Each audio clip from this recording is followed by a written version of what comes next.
Game shows hosts have one of the cushiest jobs in television. In addition to offering great pay, the high-profile gig allows hosts to be the face of a potentially huge TV franchise. However, it turns out there's a dark side to this glitzy world. Dick Clark helped millions celebrate each December 31st with the annual Dick Clark's New Year's Rockin' Eve special. He also used his friendly, approachable charm to help regular people win big bucks playing word association games on the $25,000 pyramid. All of that sprang from his work hosting the venerable American Bandstand from the 1950s to the 1980s. Under Clark's guidance, the Philadelphia show became a national showcase for major musical acts and rising stars. However, some booking practices on American Bandstand could have derailed Clark's career not long after it began. In 1960, the House Committee on Legislative Oversight looked into the payola scandal, a sleazy moment in music history in which it was discovered that broadcasters received kickbacks and other illegal incentives for giving airtime to preferred singers and bands. Investigators discovered that Clark had a stake in 33 different music companies, many of whom got their acts a coveted performance slot on American Bandstand. That, in turn, drove record sales, leading Clark to secretly and greatly profit. During his testimony on the payola scandal, a defiant Clark told Congress,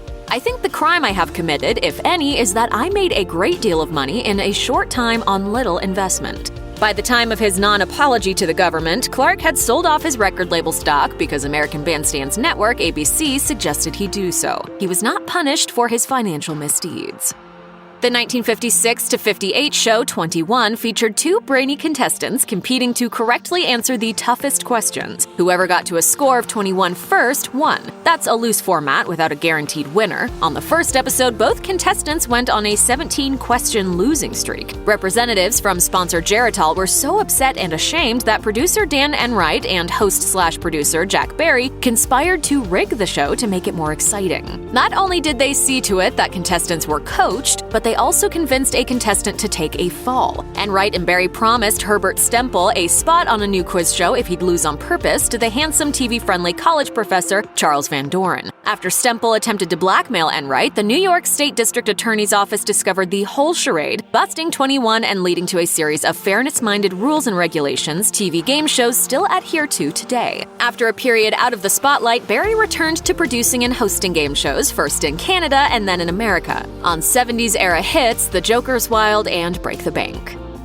Richard Dawson is one of the most memorable game show hosts of all time because of his blatant and utter refusal to perform the basic duties required of a game show host. An expert master of ceremonies is supposed to keep the game moving along, but not Dawson, who'd while away large chunks of a Family Feud episode's 30 minutes, chatting up contestants, telling long stories about his acting days, delivering jokes, and flirting with female feuders. And by flirting, we mean kissing. It was a habit, if not ritual, for Dawson to deliver a full on-the-mouth kiss to every adult woman who just wanted to play the feud with her relatives. There's no way that could happen on TV anytime past the 1970s and 1980s, when Dawson hosted Family Feud. What audiences didn't see was that Dawson was apparently not so easygoing and carefree. According to David Babbers, television game show host, Dawson was a prickly individual, arguing with producers over the validity of contestant responses, and his penchant for stories and jokes were a nightmare for editors because the episodes would routinely run 5 minutes too long. Dawson would also get fired up over minor on-set glitches like burned-out light bulbs, and at one point replaced a Family Feud producer with his own daughter-in-law.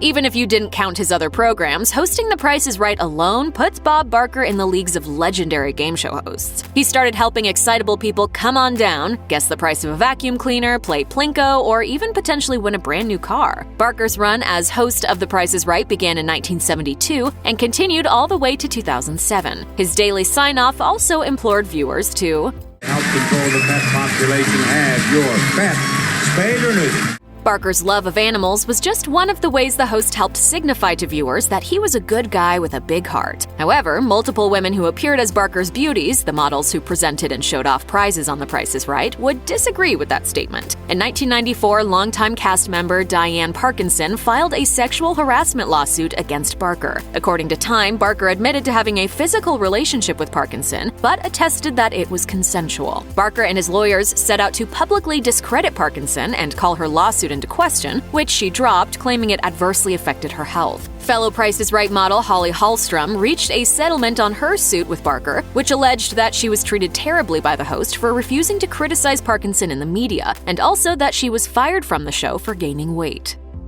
After ABC made primetime game shows hot with Who Wants to Be a Millionaire, NBC answered in 2001 with Weakest Link. After each round, contestants would vote out one of their own they considered to be the weakest player or link in the chain. That moment would prompt host Anne Robinson, a stern, stoic British lady, to bark, "You are the weakest link. Goodbye."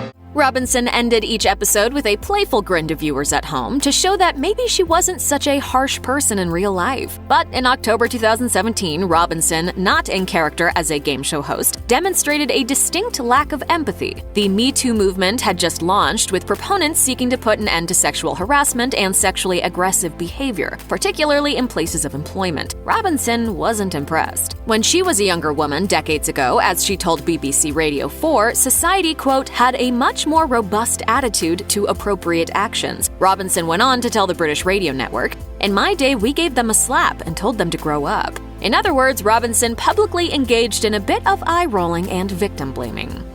Chuck Woolery had everything a guy needed to be a successful game show host in the 1980s: an affable demeanor, a strong but soothing voice, and the ability to fill out a suit. Woolery was all over daytime TV at the time as the original host of Wheel of Fortune, the only host of Scrabble, and the curious Cupid at the heart of the confessional video dating service that called itself Love Connection. Fully entrenched in the collective American psyche as a friendly, inoffensive guy, it was a little surprising, regardless of one's personal politics, when in the 21st century, Woolery started telling the world how he really felt about things. His beliefs fell hard to the right on the conservative side of the spectrum, with some not entirely aligned with the mainstream Republican philosophy. According to HuffPost, Woolery appeared on a radio show with former Republican congressional representative Michelle Bachmann and explained that he didn't think minorities needed civil rights protections because all people, regardless of marginalization, already had certain guaranteed rights. He also said that everyone experiences bias, even him. Woolery went on to add, "I'm discriminated against all the time because I'm old. I'm too old to get a job as a game show host."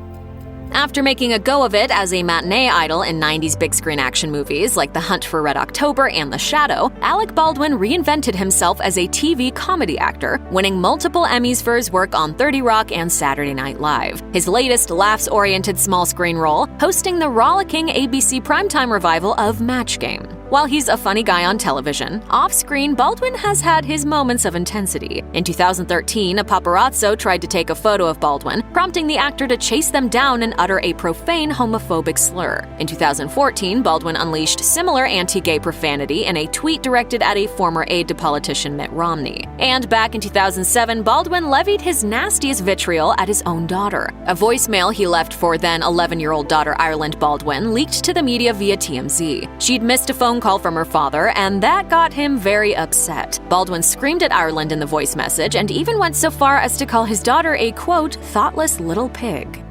Eager for programming that could be produced from participants' homes during 2020's coronavirus lockdowns, E! ordered Celebrity Game Face, a game show produced and hosted by Kevin Hart. According to The Wrap, the show replicates a couple's game night with video conferencing technology. There were no same-sex pairings on Celebrity Game Face, which makes sense considering Hart's history of comments and jokes that could be considered homophobic. In a 2016 interview with New York radio station Power 105.1, he discussed turning down a role in the movie Tropic Thunder because the character was gay. A couple of years later, Hart landed the plum gig of hosting the 2019 Academy Awards, but then lost it days later when some tweets dating back a few years resurfaced. In one posting, Hart said that if he ever caught his son playing with his daughter's dollhouse, he would, quote, break it over his head. The Guardian also reminded the world of a part in Hart's 2010 special Seriously Funny, wherein he mentioned that one of his biggest fears is having a gay son.